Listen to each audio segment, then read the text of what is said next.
depan.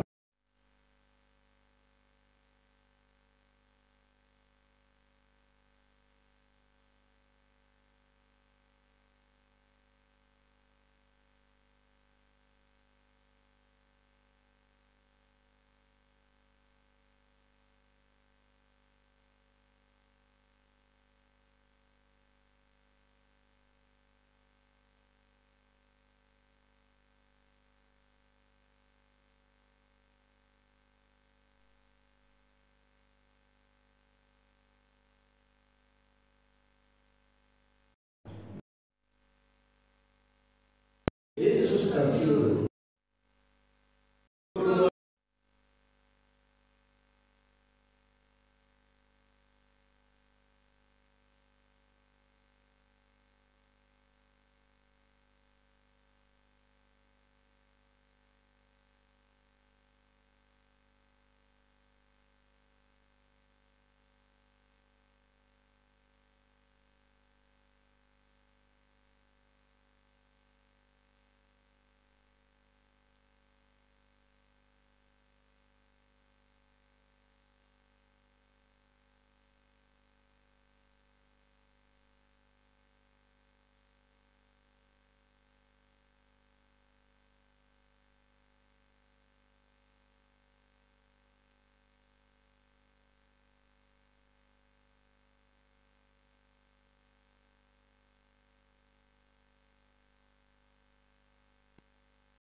Apa?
Seperti kalau ibu-ibu sedang bikin kue itu ya pakai apa namanya, mixer ya, itu adonannya telurnya itu bisa muter seperti itu juga.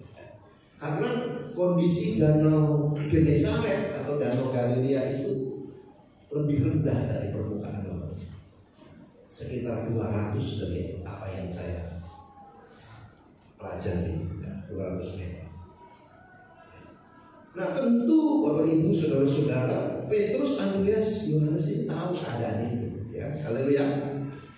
Karena mereka adalah orang-orang Galilea, karena mereka orang-orang di sekitar situ. Ya. Tapi waktu Yesus mengajak, ya, marilah kita bertolak ke seberang danau. Ya. Petrus, Andreas, Yohanes ini tidak komplain, ya, tidak ngomong macam-macam. Ya. Tuhan, biasanya jam-jam segini ini bahaya. Tuhan, biasanya malam-malam begini ini biasanya sering terjadi badai. Tadinya cuaca baik-baik saja, tiba-tiba bisa terjadi badai. Dan pasti di tempat itu sudah sering terjadi kejadian-kejadian, kecelakaan-kecelakaan. Ya, sebagai nelayan mereka paham. Ya. Nah, di sini kita belajar Bapak Ibu saudara-saudara. Kenapa Petrus, Yohanes, Andreas ini tidak dicatat komplain, protes dengan Yesus? Saya percaya karena mereka percaya dengan siapa mereka pergi. Haleluya, amin, amin. Ya. Saudara percaya bahwa tahun ini Tuhan akan menyertai saudara, amin. Ya, haleluya, amin. Ya. Tanya sebelahnya, kamu percaya? Bakal dapat jodoh.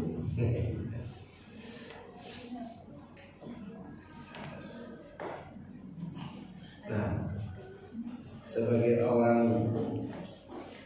anak-anak Tuhan yang namanya percaya itu hal yang biasa, yang wajib, yang umum, tidak heran. Ya. Tetapi di sini kita belajar percaya itu harus disertai ketaatan. Ya, amin. Haleluya. Kenapa Petrus, Yohanes, Andreas secara khusus ini tidak protes? Ya, karena dia percaya dengan siapa mereka pergi, dengan siapa mereka menyeberang, yaitu dengan Yesus, ya, yang sudah beberapa kali dia saksikan mengadakan tanda-tanda mujizat. Tapi sekali lagi, sebagai anak Tuhan percaya saja, ya, tanpa ketaatan itu tidak ada gunanya. Percaya tapi tidak taat itu menghasilkan kemunafikan. Ya. Percaya tapi tidak taat, kita bisa jadi orang munafik juga. Taat tapi tidak percaya, ya, bisa mencurigai, bisa timbul curiga, kekhawatiran. Tuhan, kok nggak datang-datang ini jodoh saya? Kepala sudah 4, ya, maksudnya di atas 40 tahun, ya. Sebentar lagi habis jatuh tempo. Taat saja kalau tanpa percaya itu bisa jadi khawatir, bisa jadi curiga. Tuhan ini ngetes kali. Kok malam-malam ngajak nyebrang danau Genesaret, mengajak nyebrang danau Galilea? Ya. Tapi sekali lagi kita belajar dari murid-muridnya. Murid-muridnya ini percaya kepada gurunya dan sekaligus taat. Haleluya, amin. Amin. Ya. Jadi mari memasuki tahun baru ini kita belajar percaya dan taat. Ya. Itu dasarnya kita bisa naik level. Haleluya, amin. Kamu percaya? Percaya. Tapi hilang. Tapi tidak mau bertanggung jawab. Kan banyak dulu saudara waktu pacaran begitu ya. Udah begitu ngomongnya meyakinkan, ya, giliran diajak menikah ngilang, ya kan? Ya. Padahal sudah terlanjur segalanya kuberikan kepadamu, habis manis, tinggal ampas doang, dibuang.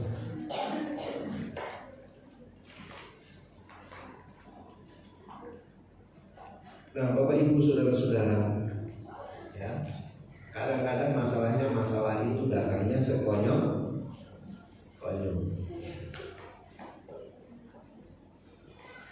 yang namanya musibah ya. Kita kemarin mendengar kecelakaan ya di akhir tahun ya, pesawat dari mana yang menuju ke Korea ya, saudara, dari mana itu?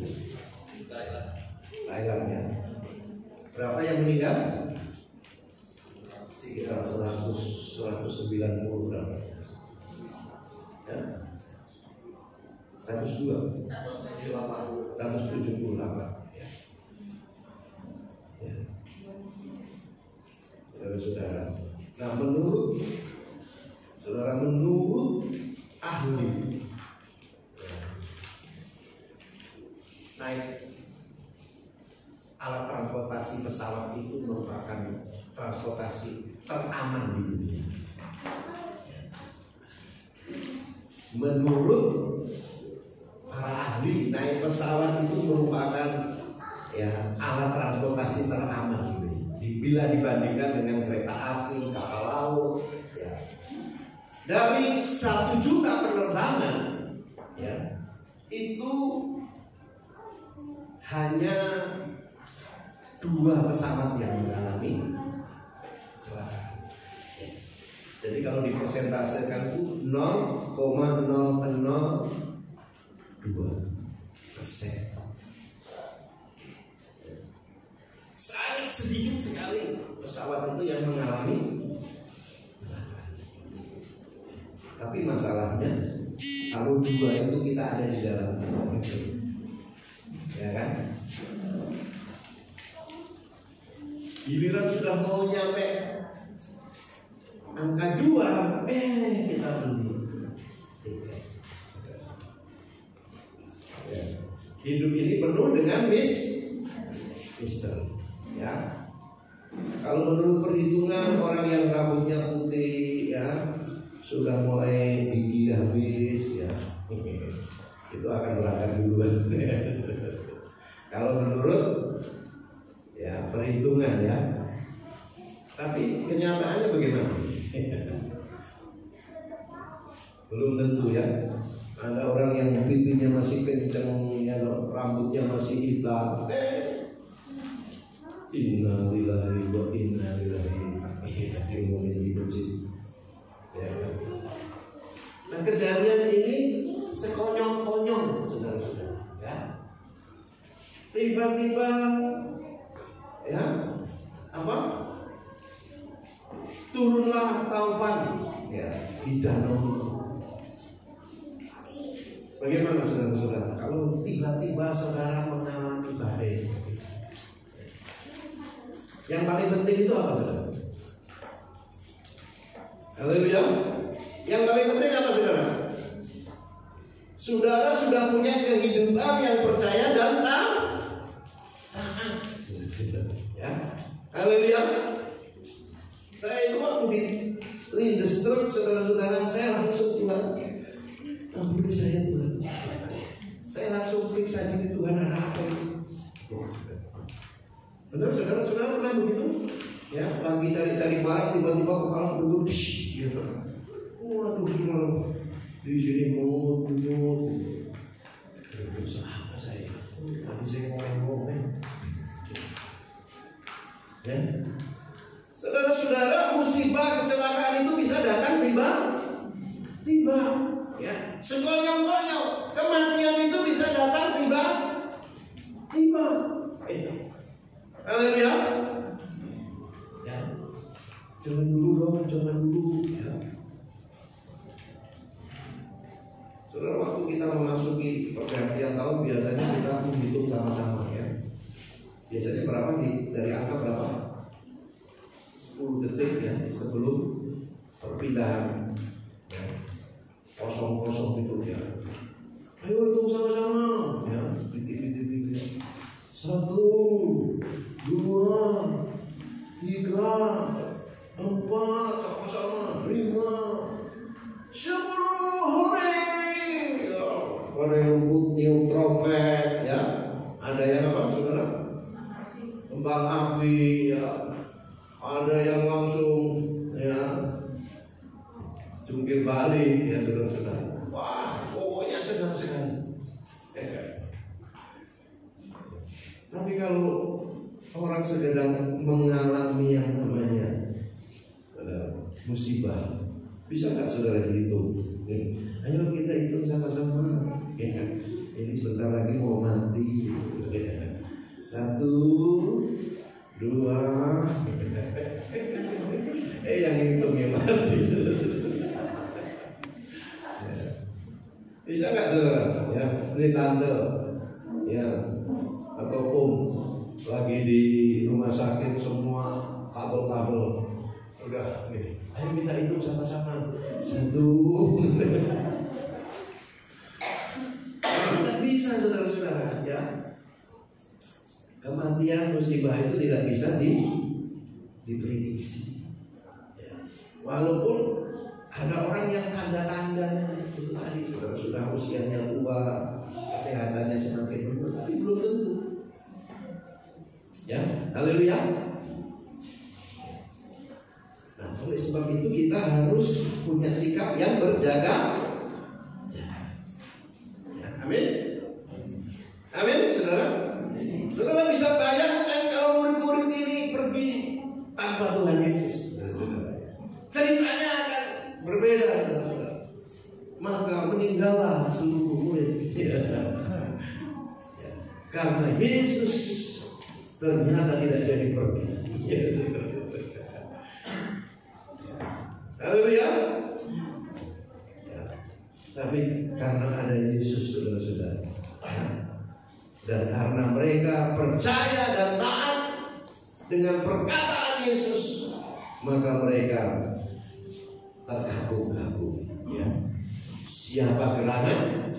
Ya. Orang ini, sehingga ia memberi perintah kepada angin dan air, dan mereka taat. Haleluya, amin. Nah, Bapak Ibu saudara-saudara, mari ya di awal tahun ini kita mempersiapkan keberadaan kita. Ya. Waktu kita mau masuk tahun baru tentu banyak harapan. Ya. Ada yang berdoa, saya ingin punya rumah sendiri Tuhan. Ya. Tuhan, saya ingin punya pacar yang berasal dari Engkau Tuhan. Tidak gemuk, tidak kurus, tidak pendek, tidak terlalu. Wah, harapannya macam-macam kan? Ya, waktu mau tahun baru, ya, saudara-saudara. Tapi, saudara-saudara, harapan kita sebagai orang percaya itu berbeda dengan orang dulu. Ya, haleluya. Mari kita baca bersama-sama 2 Korintus 4 ayat 16. 1, 2, 3. Sebab itu kami tidak tawar hati, tetapi meskipun manusia lahiriah kami semakin merosot, namun manusia batiniah kami diperbarui dari sehari ke sehari. Ya. Dibaharui itu merupakan proses. Ya. Dibaharui itu merupakan proses yang terus menerus dari sehari ke sehari. Kalau setiap hari kita tidak mengizinkan hidup kita dibaharui oleh Tuhan, saudara-saudara, waktu terjadi musibah, waktu diizinkan ada masalah, ya, kita bisa menjadi orang yang mengalami ketakutan. Tapi kalau setiap hari kita sudah dibaharui pikiran kita, ya, diisi firman Tuhan, kita punya mesbah pribadi dengan Tuhan, ya, kita sudah membereskan hati kita, tidak ada lagi dendam dengan orang, tidak ada lagi hal-hal yang kita tutup-tutupi, sembunyikan dosa-dosa, saudara-saudara, ya, kita pasti akan menghadapi apapun dengan percaya kepada Tuhan. Haleluya, amin. Nah, Bapak Ibu, kata dibaharui itu ada 2 dalam bahasa Yunani. Ya. Dibaharui dalam bentuk, ya, bentuknya diubah, bentuknya dibaharui. Ya.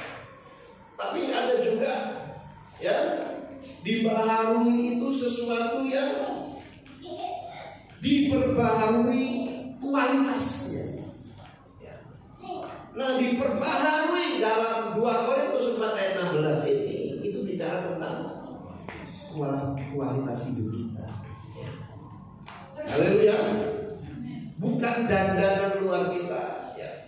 Tahun lalu saya nggak memperhatikan penampilan saya. Tahun ini saya mau tampil lebih gemuk.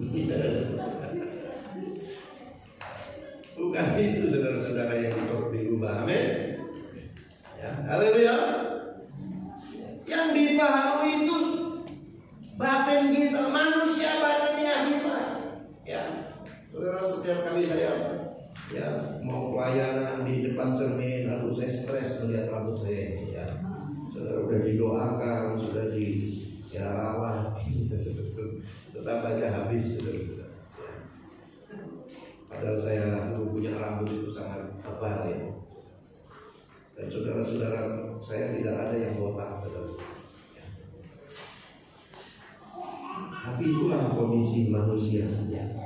Secara fisik kita akan semakin merosot ya. Kondisi manusia lahiriah kita akan semakin merosot ya. Walaupun kita olahraga dengan baik-baik, walaupun kita ya saudara makan makanan yang baik, saudara, itu hanya menunda ya proses kemerosotan. Tapi akan tiba waktunya di mana manusia lahiriah kita itu akan mati. Ya, makanya jangan kalau namanya hal-hal lahiriah sampai berjam-jam saudara ngurus utek ya. Ya nggak apa-apa saudara ya. Sekarang ya Kesia utek aja berapa guys? 130. Ada yang 300. Saudara-saudara. Jadi kalau nyanyi Indonesia. Ya nggak apa-apa saudara-saudara, namanya sudah zamannya ya. Haleluya. Nggak haram kita. Tapi jangan hanya manusia lahiriahnya ya. Haleluya. Amin. Cara ngomongnya nggak diubah ya. Kehidupan doanya tidak diperbaiki ya. Tidak pernah baca firman Tuhan, sehingga kalau perkara-perkara rohani itu loadingnya itu lama, nggak mudeng ya, nggak nangkep, nggak ngerti kehendak Tuhan, sehingga kualitas hidupnya otomatis tidak semakin baik ya. Haleluya. Roma 12 ayat 1 mengatakan persembahkanlah tubuhmu sebagai persembahan yang hidup. Ayat 2-nya ya, perbaharuilah pikiran. Pada waktu pikiran kita dipaharui, pasti saudara-saudara, sama-sama katakan pasti kualitas hidup kita. Tapi bukan seminggu sekali, tetapi dari sehari ke sehari. Kalau baca firman-Nya pas sama-sama di hari Minggu, saudara-saudara, waduh, kita keburu ya, ketinggalan. Tapi kalau setiap hari kita baca firman, merenungkan, ya, mentaati, maka kita akan mengalami pembaharuan. Ya, mana sih kalau ini?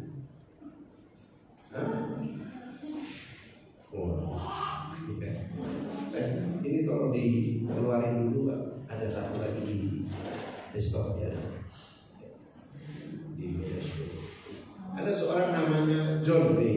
Rockefeller, itu di media sosial. Terus sebelahnya dibuka. Udah ya. Nah, saudara, John Rockefeller ya, ini hidup dari tahun 39 ya, 8 Juli 39 sampai 23 Mei 37. Klik ya.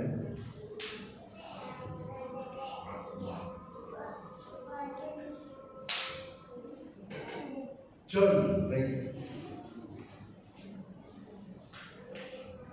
ini ya merupakan pendiri Standard Oil ya, pernah menjadi orang terkaya di dunia ya, tahun 1916. Bayangin saudara, tahun 1916 kekayaannya sudah berapa? 1 miliar dolar ya. Saudara nggak usah membayangkan ini ya, 1 miliar dolar tahun 1916. Wah, kalau sekarang harus dikali berapa dengan nilai yang zaman sekarang ya. Ketika Rockefeller meninggal pada tahun 37 ya, 1937, kekayaannya bersih diperkirakan berapa? 340 miliar dolar, bukan rupiah ya. Dolar ya. Pada usia 25 tahun dia memiliki salah satu kilang minyak terbesar di Amerika. Dia berumur 31 tahun ketika dia menjadi kilang minyak terbesar di dunia ya. Pada usia 38 tahun ia menguasai 90% dari minyak yang telah diolah di Amerika Serikat ya. 90% ya. Pada usia 50 tahun John adalah orang terkaya di Amerika Serikat. Sebagai seorang pemuda, setiap tindakan, sikap, dan koneksi dibuat untuk membangun kekayaan. Tapi di usia 53 tahun dia jatuh sakit ya. Orang kaya bisa sakit sudah kaya. Jadi jangan hanya pengen kaya boleh, tapi ya orang kaya juga bisa sakit ya. Dan dia kehilangan apa? Semua rambutnya. Saudara, saking hebatnya penyakitnya. Dalam kesedihan total, jutawan tunggal dunia bisa membeli apapun yang diingininya, tetapi hanya bisa makan apa? Sup dan kerupuk ya. Jutawan makannya sup dan kerupuk. Makanya jangan meremehkan kerupuk saudara-saudara ya.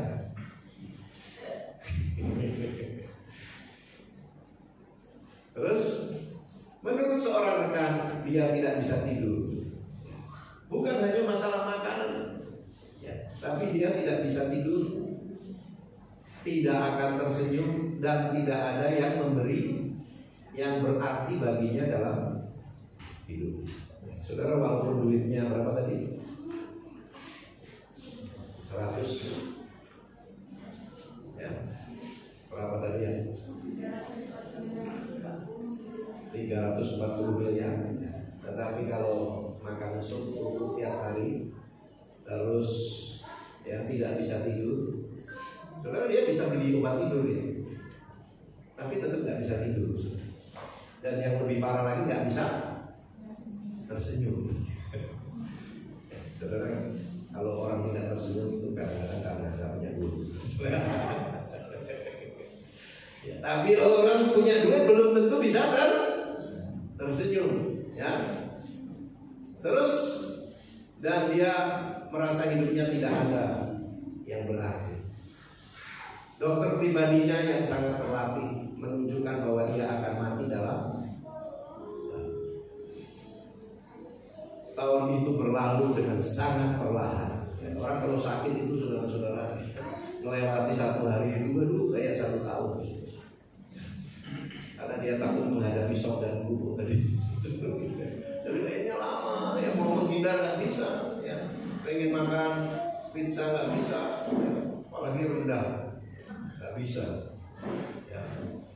Mendekati kematian dia terbangun suatu pagi dengan pemahaman yang lemah bahwa dia tidak akan bisa membawa kekayaannya ke dunia itu.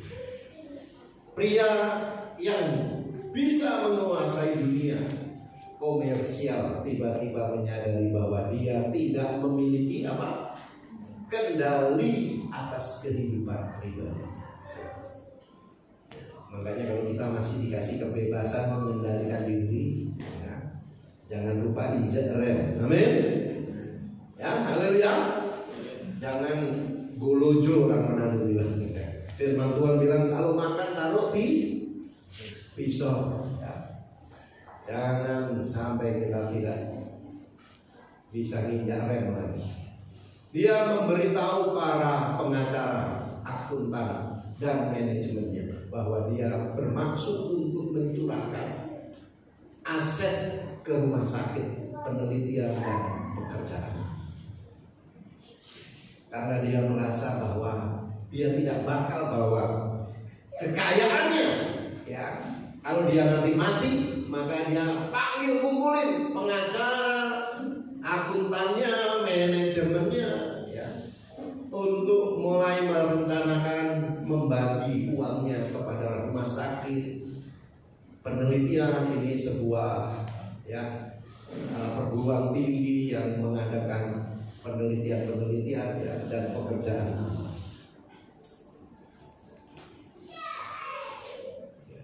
Terus coba bisa. John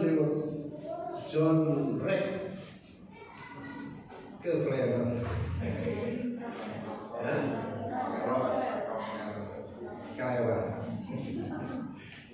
memulai yayasannya, Yayasan Rockefeller, mendanai penelitian penicillin, Harvard, dan sebagainya. Tapi bisa dibilang aspek yang paling menakjubkan, ya, saudara-saudara, bukan karena duitnya ini berguna untuk amal, ya, untuk penelitian, untuk rumah sakit, tetapi ketika ia mulai mengembalikan sebagian kecil dari semua yang dia dapat, kimia tubuhnya berubah secara dramatis dan dia pun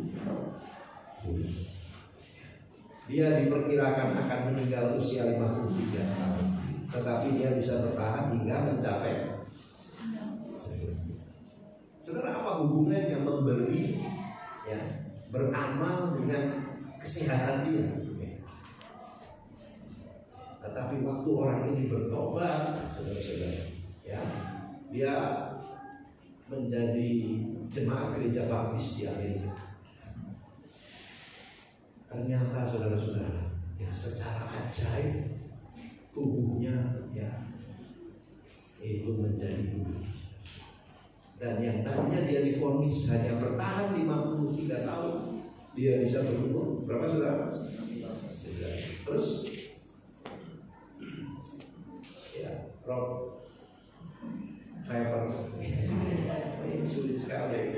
Rockefeller belajar bersyukur dan mengembalikan sebagian besar uangnya. Ini membuatnya utuh. Satu hal yang harus disembuhkan. Ini membuatnya utuh dan merasa apa? Inilah masalah yang harus disembuhkan. Yang selama ini dia untuk aku. Dia mulai membiayai, dia mulai menyumbangkan ke rumah sakit, ya, supaya orang-orang yang sakit bisa ditolong. Dia mulai menyumbangkan uangnya ke penelitian. Sebelum ia meninggal, ia menulis dalam buku hariannya. Mari kita baca sama-sama. 1, 2, 3. Tuhan mengajari saya bahwa segala sesuatu miliknya, dan saya hanyalah sebuah saluran untuk melaksanakan. Hidupku sudah lama, sekarang menikmati berlibur, penuh pekerjaan dan bermain. Aku melepaskan kekhawatiranku di sepanjang jalan, dan Tuhan luar biasa bagiku setia. Haleluya, amin. Dan saudara-saudara, kita sebagai anak Tuhan juga harus punya apa ya, namanya waktu titik balik. Ya. Yang tadinya kita jalan semaunya sendiri menuju ya kehancuran. Pada waktu kita bertobat, kita harus mengambil keputusan berubah terus menerus, dibaharui terus menerus. Ya. Amin, saudara. Amin. Saudara, tentunya tidak semua cerita ya orang yang melakukan seperti ini mengalami. Tetapi saya percaya segala sesuatu yang dilakukan dengan iman, kepercayaan dan ketaatan itu pasti menghasilkan hal yang luar biasa. Amin. Amin. Seperti Yohanes, Petrus, Andreas tadi. Ya, sebenarnya dia bisa protes, Tuhan. Ya, biasanya jam-jam segininya akan terjadi badai. Ya. Dan waktu terjadi badai, Tuhan, ya, saya sudah ngomong apa? Itu. Sebagai seorang nelayan yang ahli, ya, melihat situasi cuaca, melihat geografis, ya, yang tadi kondisi danau itu berada di 200 meter di bawah permukaan laut. Jadi danau itu lebih dalam posisinya, sehingga waktu angin datang itu ya pasti akan muter di situ. Ya, sebelum angin itu pergi, muter dulu. Ya. Dan orang yang ada di situ pasti akan mengalami bahaya. Ya. Saudara-saudara, tetapi karena percaya kepada gurunya Petrus, ya, Andreas dan Yohanes, walaupun diizinkan sekonyong-konyong mengalami badai, bersama Yesus dia bisa keluar dari rumah. Amin. Amin. Nah, hidup ini sebuah proses, saudara-saudara. Ya, kita tahu proses yang dialami oleh Nuh. Nuh ini orang yang takut akan Tuhan. Semua orang saat itu hidup seenaknya, tetapi Nuh dan keluarganya memilih takut akan Tuhan. Ya, akhirnya Tuhan izinkan apa? Semua manusia dihukum dengan air bah. Kadang-kadang saudara-saudara dalam hidup ini kita seperti Nuh sendirian. Haleluya, saudara pernah merasa sendirian? Aku sebenarnya mau sungguh-sungguh, tapi nggak ada yang dukung, nggak ada yang mengerti aku. Aku kalau doa sendiri ngantuk. Itu namanya merasa sendiri. Bilang dengan sebelahnya, jangan pura-pura sendiri. Ya, amin. Aku sebenarnya mau sungguh-sungguh, ya, tapi waduh ada aja gangguan. Ya. Saudara-saudara, nggak seperti Nuh, saudara. Dibilang hanya keluarga ini yang takut akan, buktinya yang selamat ya hanya Nuh dan keluarga. Bahkan mereka udah dibikinin perahu, mereka nggak mau, malah ngenyek, ya, ngeledek. Hujan karena waktu itu belum ada, saudara, belum pernah turun hujan waktu itu. Malah ngomong, itu, bikin perahu di atas gunung. Diketawain. Abraham. Haleluya. Bagaimana prosesnya? Ya. Tuhan berjanji, ya, anak kandungmu sendiri yang akan menjadi ahli waris. Tapi ditunggu, punya tunggu, gak datang. Akhirnya dia dengerin nasihat istri dan lahirlah Ismail. Ya. Dan itu menjadi masalah sampai sekarang. Daud, haleluya, juga mengalami proses. Ya, waktu kecil dia begitu piawai, ya, begitu luar biasa. Ya, mengalahkan singa, mengalahkan beruang. Masih muda dia sudah bisa mengalahkan Goliat. Karena Tuhan sudah memilih dia mengurapi. Tapi kenyataan hidupnya, ya, dia sudah diurapi jadi raja, tetapi apa kenyataannya? Justru mau dibunuh oleh Saul. Ya. Saudara pernah mengalami seperti itu? Ya. Harapan tidak sesuai dengan kenyataan. Kukira, ya. Kayak Elisa ini, ya, waktu Naaman datang, ya, Elisanya nggak keluar. Ya, dia nyuruh pembantunya, kasih tahu dia suruh mandi ke sungai Yordan. Ya. Nah, pemahamannya cengkel. Kukira dia ini akan datang dan menumpahkan tangan, dan aku jadi tanya, malah disuruh mandi ke Sungai Nur. Dalam hidup ini kita sering kali begitu, kukira menikah dengan kamu. Aduh, dari jemput gitu.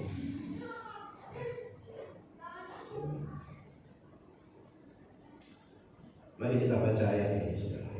Ini sudah saya sampaikan ya, untuk mengingat kita lagi. 1, 2, 3. Kuatkan dan teguhkan hatimu, sebab engkaulah yang akan memimpin bangsa ini memiliki negeri yang kujanjikan dengan bersumpah kepada nenek moyang mereka untuk diberikan kepada mereka. Saudara, saat Yosua dipanggil Tuhan, ya, Yosua sudah selama 40 tahun menyertai Musa. Tuhan berkata, kuatkan dan teguhkan. Siapa yang minggu-minggu ini rasanya males berdoa? Aduh, kayaknya sama aja tahun ini dengan tahun lalu. Tambah parah. Kata Pak Pendeta, tambah parah. Ya. Haleluya. Ya.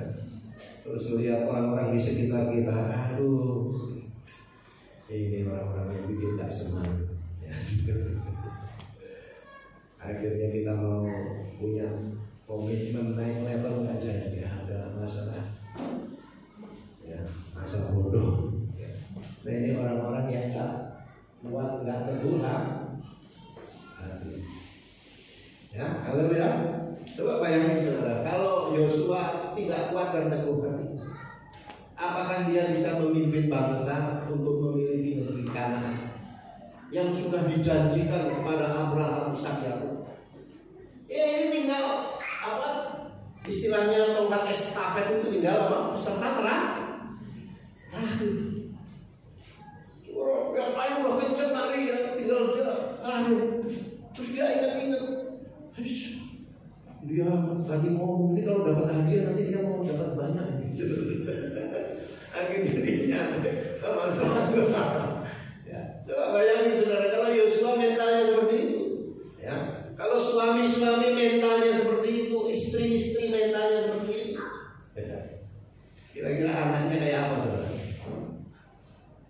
Ya, kita memang semua pernah salah, tapi jangan salah terus. Amin. Harus kuat dan teguh hati, ya. Sebab engkaulah yang akan memimpin bangsa ini, ya. Dalam terjemahan bahasa Inggris, memimpin ini menyebabkan. Sebab engkaulah yang akan menyebabkan bangsa ini. Jadi saudara-saudara, waktu kita teguh hati, waktu kita kuat, itu menyebabkan. Nah saudara, kalau masalah bangun pagi, ya, orang kalau nggak tahu tujuan hidup, nggak punya iman, ya saudara segitu aja. Ya. Banyak nggak saudara? Apalagi kondisinya baik-baik saja. Saya nggak berdoa juga. Kemarin makan pizza, kemarin loh saya diajak makan durian, baik-baik saja. Tapi ingat-ingat, kalau sekonyong-konyong tadi, ya, masalahnya tidak dihitung dulu tadi ya. 1, kita masih bisa siap-siap kalau sudah dihitung saudara. 1, ya, saya dulu kalau anak saya bandel, saya bilang 1, 2, ya langsung berangkat. Kita ini kalau mau mati nggak dihitung dulu. 1, 2, ya, tiba-tiba malaikat mau set.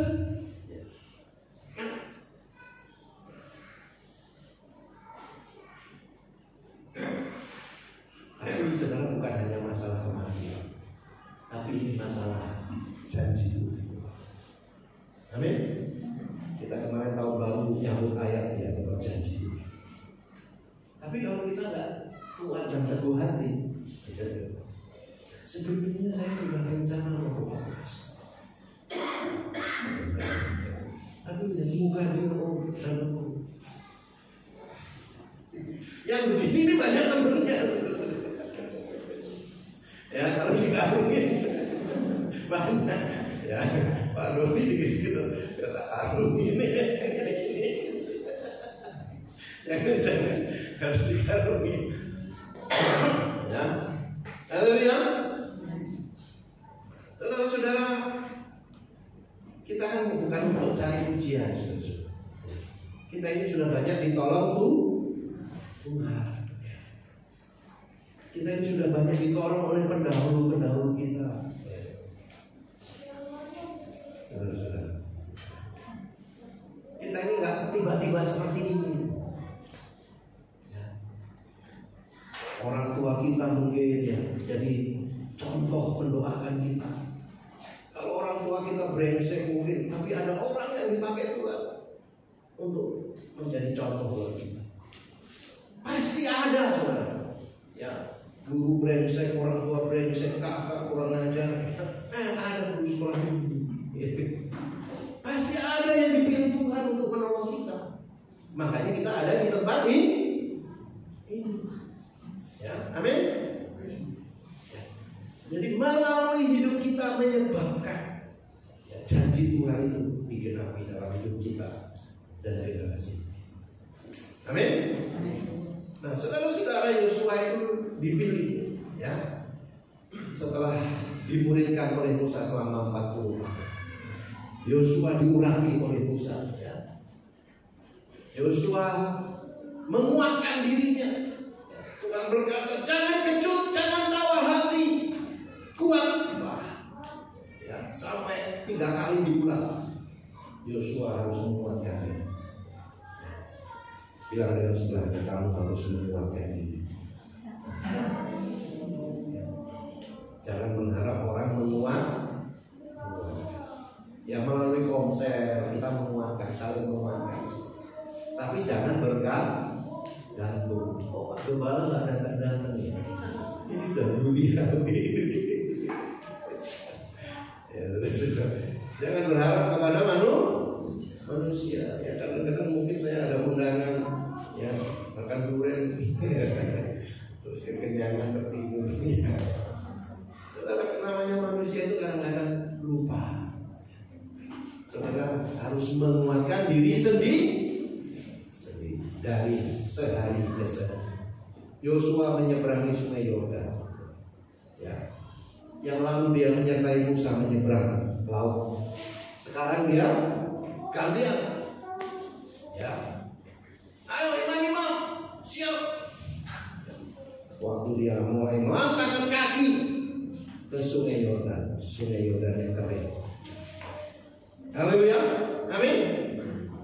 Ya, Tuhan yang mengeringkan laut Tiberon, Tuhan juga mengeringkan sungai Yordan. Ya, mari kita dikenal menjadi orang-orang yang seperti ini. Ya, haleluya. Amin. Ya, bukan hanya sukses dalam hal keuangan.